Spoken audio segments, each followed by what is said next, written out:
mengubah masyarakat yang dalam kegelapan dan kerusakan. Jadi bukan tanda petik, oh gereja Katolik, oh gereja ini bagus sosialnya, oh gereja ini bagus pengajarnya. Bukan itu, saudara. Diri kita, ini loh gereja yang Tuhan pakai. Kalau prinsip-prinsip kerajaan itu saya jalankan, keluarga saya diubah oleh Tuhan. Pekerjaan saya bekerja diubah oleh Tuhan. Masyarakat yang ada di sini saya diubah oleh Tuhan. Saudara, kita terkejut sekali dalam sistem keuangan dunia. Nah, perhatikan ya, dalam sistem keuangan dunia, termasuk di Indonesia, saudara, diselidiki baik-baik, yang paling banyak korupsi siapa? Tanya. Walaupun jujur katakan, gereja pernah ada yang dikorupsi, banyak gitu ya, sering gitu ya, banyak. Tapi saudara perhatikan, di dalam pemerintahan dan di dalam seluruh aturan itu, secara tidak tertulis, kalau mau percaya dalam hal keuangan, saudara, larinya ke siapa? Sampai detik hari ini, saudara, membuktikan orang yang dipercaya memegang itu adalah orang-orang yang memegang prinsip kerajaan Allah.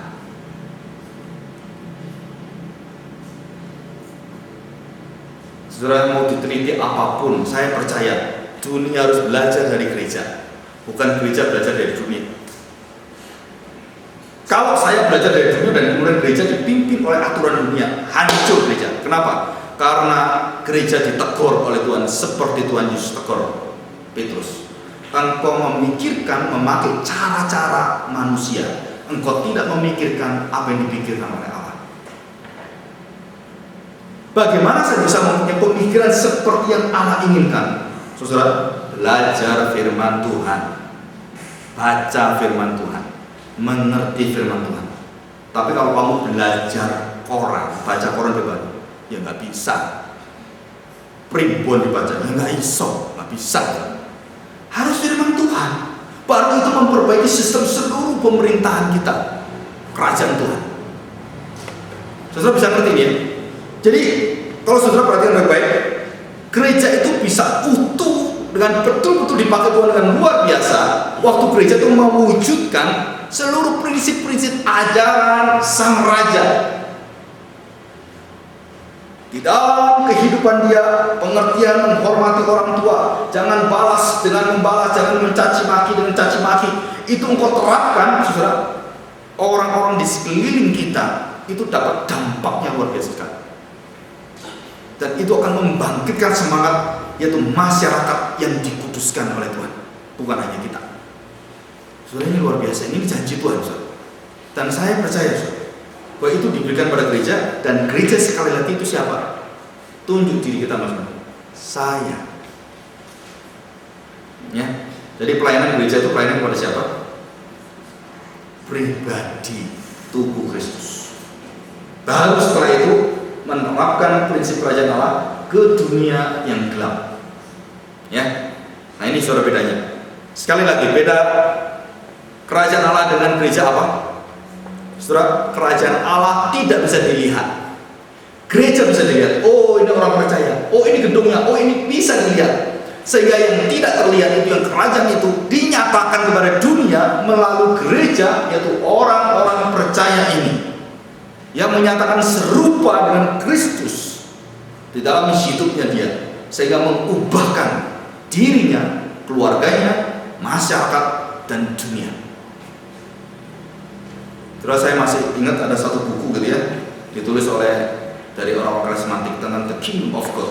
Waktu saya baca, luar biasa. Mereka tangkap ini dan terjadi di Nigeria. Saudara, ini ceritanya ya. Tanah yang tidak pernah subur di daerah Nigeria dan kemudian di saya lupa ini. Golongan Somalia ya, daerah sana. Saudara, beratus-ratus tahun tanah itu tidak pernah bisa ditanamin apa-apa. Tapi orang-orang Kristen di sana berdoa dengan sungguh-sungguh karena disiksa luar biasa.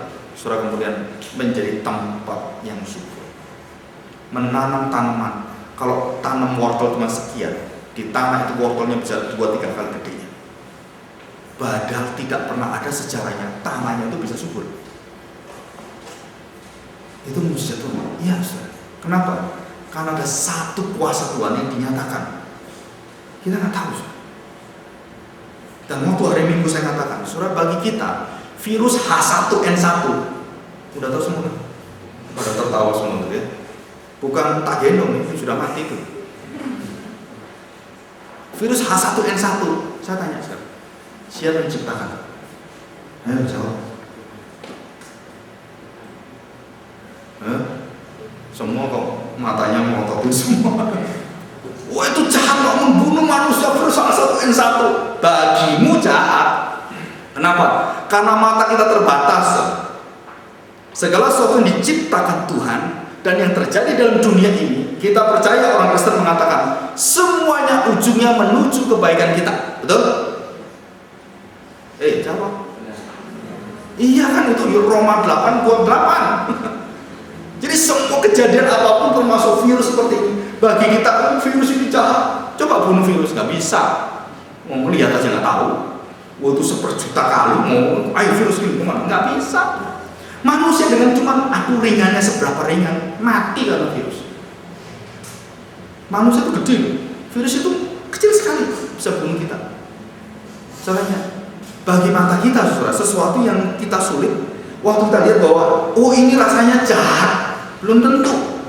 Tuhan pakai virus itu untuk apa? Maksud Tuhan. Tsunami dipakai untuk maksud Tuhan. Semua ada maksud Tuhan yang kita tidak pernah tahu. Hanya Tuhan yang tahu. Dan satu-satunya yang bisa menyatakan dunia ini ada maksud Tuhan, itu gereja Tuhan.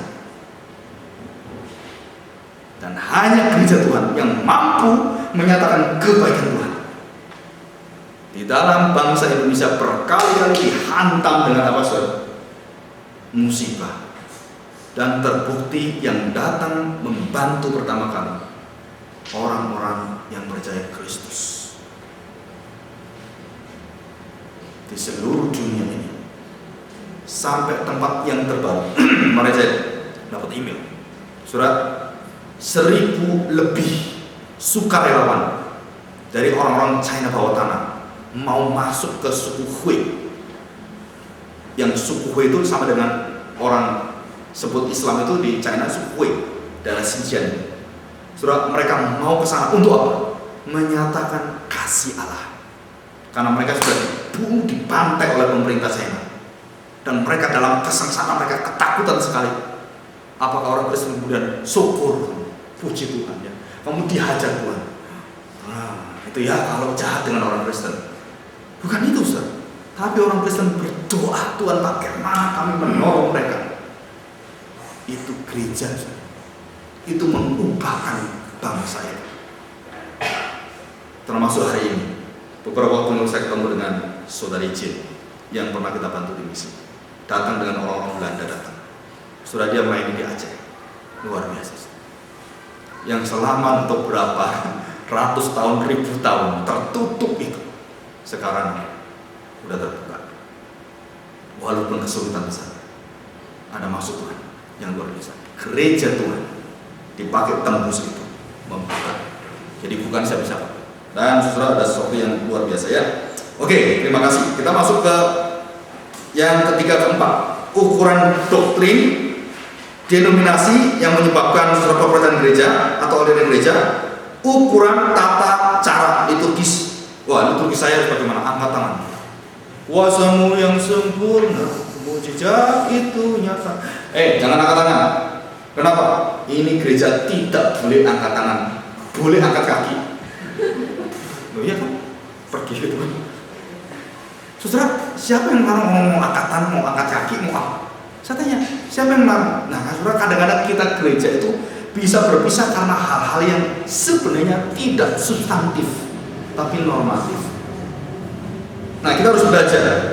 Tata cara liturgis disetujui bersama, diatur rapi bersama. Oke, kita setuju gini, oke kita lakukan.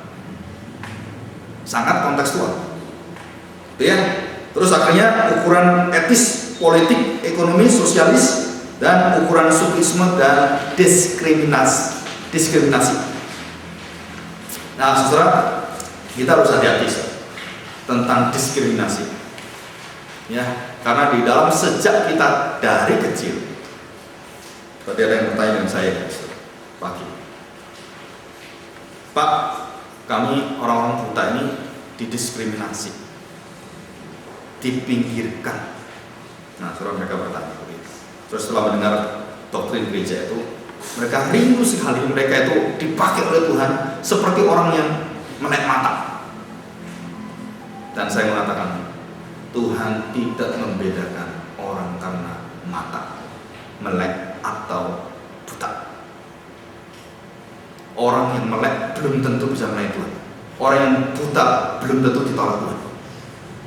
Jadi siapapun boleh pakai Tuhan. Tuhan tidak pernah mendiskriminasi orang. Kamu laki atau perempuan, jelek atau ganteng atau cantik, kaya atau miskin, Tuhan mau pakai semua. Tuhan bisa pakai.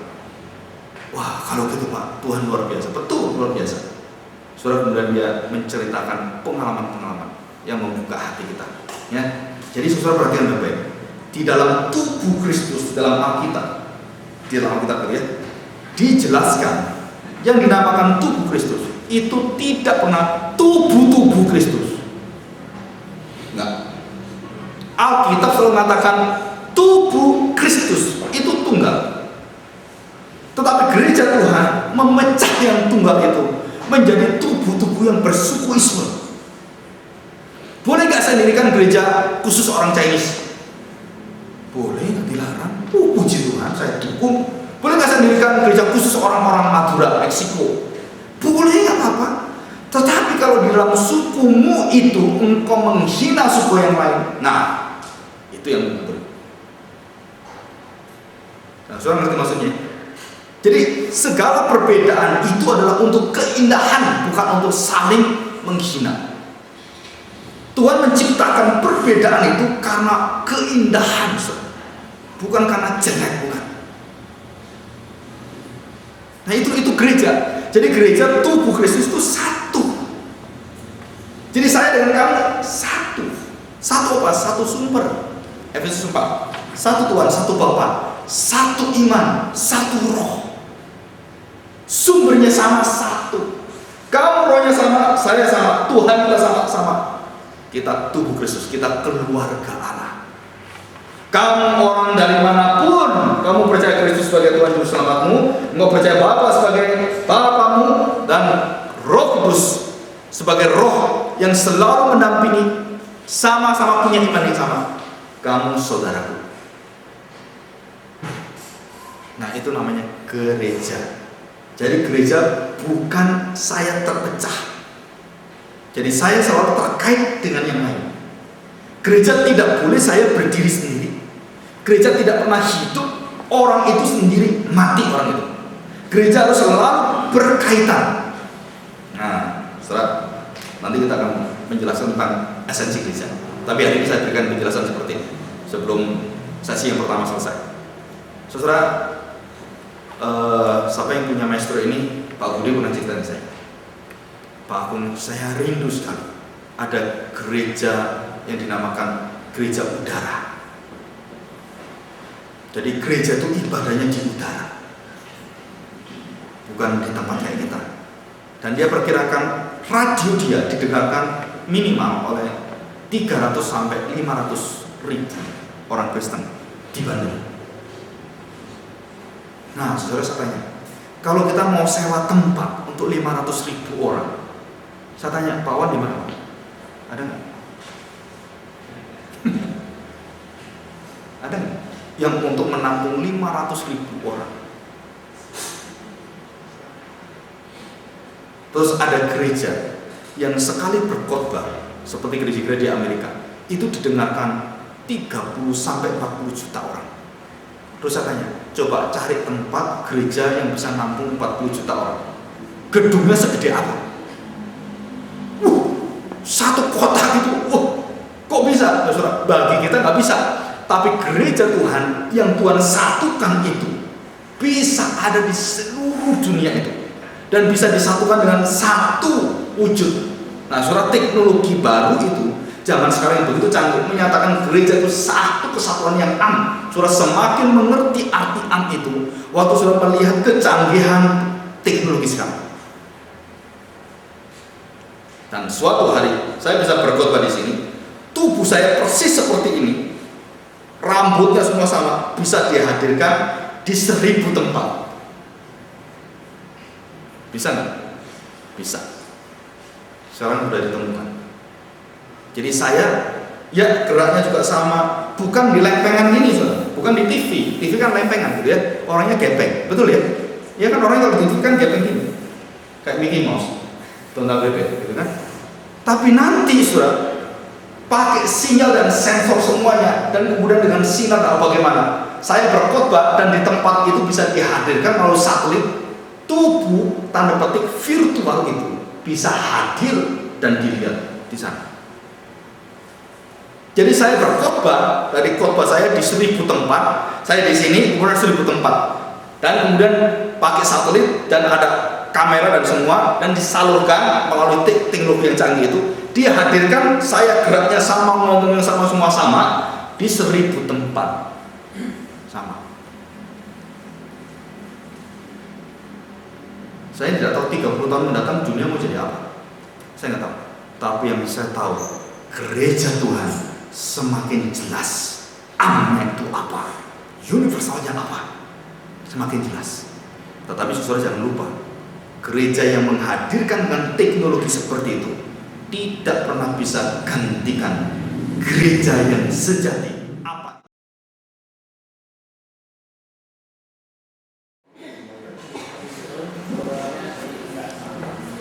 Ya, saudara, mari kita buka di Efesus pasal yang 4 ya.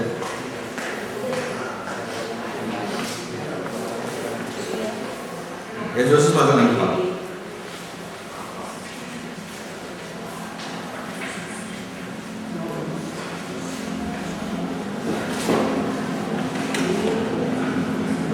Ayat 1 sampai ayat yang ke-16. Tapi yang saya baca ayat 1 sampai yang ke-7 ya. Ayat 1 sampai 16 itu tentang kesatuan jemaat, tentang gereja Tuhan ini ya. Itu dasar ayat yang menyatukan kita dengan gereja-gereja Tuhan sepanjang sejarah, sepanjang masa, dan dimanapun kapanpun tidak ada perbedaan yang bisa memisahkan kita di dalam kita bersatu dengan kuasa Tuhan ini. Efesus 4 ayat 1, sebab itu aku menasihatkan kamu, aku orang yang dipenjarakan karena Tuhan, supaya hidupmu sebagai orang-orang yang telah dipanggil berpadanan dengan panggilan itu. Hendaklah kamu selalu rendah hati, lemah lembut dan sabar. Tunjukkanlah kasihmu dalam hal saling membantu, dan berusaha memelihara kesatuan roh oleh ikatan damai sejahtera, satu tubuh dan satu roh. Sebagaimana kamu telah dipanggil kepada satu pengharapan yang terkandung dalam panggilan, satu Tuhan, satu iman, satu baptisan, satu Allah dan Bapa dari semua, Allah yang di atas semua dan oleh semua dan di dalam semua. Tetapi kepada kita masing-masing telah dianugerahkan kasih karunia menurut ukuran pemberian Kristus. Sekali lagi, tetapi kepada kita masing-masing telah dianugerahkan kasih karunia menurut ukuran pemberian Kristus. Jadi yang memberikan karunia pada kita masing-masing dengan seluruh keistimewaan dan kekuatan yang kita miliki, baik itu mulai dari skill, hikmat dan semuanya, itu diberikan menurut ukuran pemberian Kristus. Jadi ada satu roh, satu Tuhan, satu iman, satu baptisan, juga satu panggilan, satu Allah, satu Bapa, semua di dalam semua dan di atas semua. Ya, ini jelas sekali. Saudara, ini adalah gereja Tuhan yang dinyatakan dan juga dijelaskan kepada jemaat. Sekarang kita akan melihat penjelasan secara etimologi. Jadi secara pemakaian kata di dalam perjanjian lama dan perjanjian baru, dan kemudian di akhir zaman. Nah, saudara, biasanya kita mengerti gereja, mengerti tentang eklesia, umat yang dipanggil keluar. Tetapi latar belakang umat itu dipanggil keluar, kita kadang-kadang nggak tahu. Apa sih yang dipanggil keluar gitu ya? Mengapa mesti dipanggil? Dan di dalam pemakaian orang-orang secara bahasa Ibrani dan orang-orang Israel itu, khususnya orang Yahudi, dengan orang-orang zaman Tuhan Yesus itu bedanya apa? Dan kemudian dengan gereja sekarang bedanya apa? Eklesia. Dan nanti pada akhir zaman kesempurnaannya bagaimana?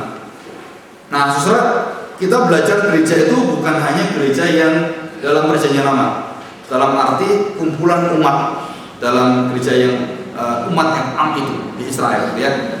Tetapi kita juga belajar bagaimanakah dalam kultur yang sangat terbatas, bangsa Israel diminta untuk Tuhan berkumpul bersama. Jadi mereka dipanggil untuk memasuki bait Allah. Jadi setelah di kampung-kampung itu ada dinamakan yaitu sinagoge. Dan yang lebih kecil lagi adalah tempat doa. Jadi kayak semacam rumah-rumah doa gitu. Dan di setiap keluarga itu ada seperti orang-orang sekarang katakan family altar. Setiap keluarga itu papa atau ayah atau bapak itu menjadi imam. Nah, sudah dipanggil gitu ya. Jadi artinya dipanggil keluar. Jadi di dalam kumpulan orang-orang percaya yang tersebar itu, dan kemudian mereka dipanggil untuk datang beribadah pada hari Sabat itu di bait Allah. Mereka dipanggil untuk apa? Menyembah Tuhan di dalam segala kebaikannya itu, dan mereka memuji Tuhan dan memberikan persembahan. Jadi umat yang am itu dipanggil keluar berpusat di dalam satu pusat penyembahan. Kalau orang-orang saudara kita pusatnya adalah kiblat. Ke sana semua arahnya ke yaitu ujung bumi di sana, di daerah yaitu Arab sana. Semua mengarah dari seluruh ujung bumi dari satu pusat, dari sini ke sini semua. Setelah untuk orang-orang Israel harus datang berpusat pada siapa? Bait Allah. Di mana Tuhan itu akan datang dan menyatakan dirinya, akulah Allah perjanjian, Allah Abraham, Allah Ishak dan Allah Yakub. Jadi mereka dipanggil semua dari keluarga-keluarga yang ada keluar untuk apa? Datang pada Tuhan menjadi umat yang am menyembah Tuhan yang Maha Kudus itu. Jadi ini sejarahnya. Jadi mereka dikumpulkan dari perbudakan juga diambil semua, dikumpulkan dari pembuangan juga sama dikumpulkan. Mereka berkumpul menjadi satu dan pusat mereka adalah beribadah menyembah Tuhan. Di mana? Di bait Allah. Nah, saudara perhatikan ini ya. Jadi dalam perjanjian lama, bait Allah itu menjadi pusat dan imamnya itu yang menjadi wakil Tuhan. Dan kemudian imam itu menjangkau semuanya untuk minta kembali. Ada dua hal. Yang pertama, saudara, secara rutin hari Sabat rutinitas. Artinya setiap hari Sabat mereka dipanggil datang. Nah, kemudian ada yang secara khusus di dalam hari-hari perayaan. Dan teristimewa adalah hari pelepasan perbudakan.